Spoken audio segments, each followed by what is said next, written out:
நான் தான் வேணான்றல, எதுக்கு என்ன கெடுக்கிற? நானா உன்னை கெடுக்கிறேன்? சொல்லுப்பா, நானா உன்னை கெடுக்கிறேன்? நீ எந்த மாடலேஷன்ல கேட்டாலும் நீ தான் என்ன கெடுக்கிற. சத்தமா பேசுங்க.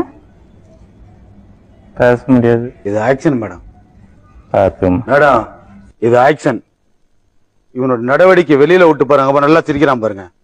இவனோட நடவடிக்கை வெளியில விட்டு பாருங்க. அவனோட நல்ல ஆக்ஷன் பண்ணுவான்.